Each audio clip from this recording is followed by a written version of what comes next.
স্বপ্ন পূরণ হচ্ছে না আর বিল্ডিং ঘরে থাকা নজরুল ফিরোজা দম্পতির।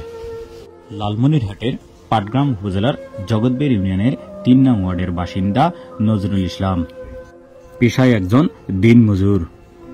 ছোট থেকেই তার স্বপ্ন ছিল এক সময় বিল্ডিং ঘরে থাকবেন তিনি। ছোটবেলার স্বপ্ন পূরণ করতে গত বছর ফেব্রুয়ারি মাস থেকে শুরু করে বিল্ডিং তৈরির কাজ।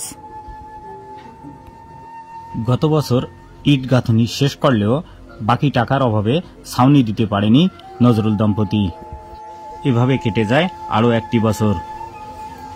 1 বছর ধরে টাকা জমাতে থাকে নতুন ঘরে টিন এবং কাঠের ছাউনি দেওয়ার জন্য। গত সপ্তাহে সেই টিন এবং ছাউনি দিতে শুরু করলে বাধা হয়ে দাঁড়ায় বিজিবি। বিজিবি নাকি বলেছে সীমান্তের 150 গজের মধ্যে কোনো স্থায়ী স্থাপনা করা যাবে না। তাহলে গত 1 বছর ধরে যে সেখানে নির্মাণ কাজ চলছিল তখন বিজিবি কি করেছিল? কেন তখন বাধা দেয়নি? শুরুতে বাধা দিলে কি এই ক্ষতির সম্মুখীন হতো তারা? সরজমিনে গিয়ে দেখা যায় ভারতের উত্তর তেঁতুলিয়াছড়া এলাকার 50 গজের মতো একটি পকেট বাংলাদেশের 3 নম্বর ওয়ার্ডে প্রবেশ করে। আগে তো বিজিবিও আমাদের এদিকে বিজিবিও আসছিল, বিজিবিও বাধা করে নাই, ভারতের বিএসএফ তো বাধা করে নাই। আচ্ছা, যখন কাজ শুরু করেছিলেন তখন কেউ বাধা করে না?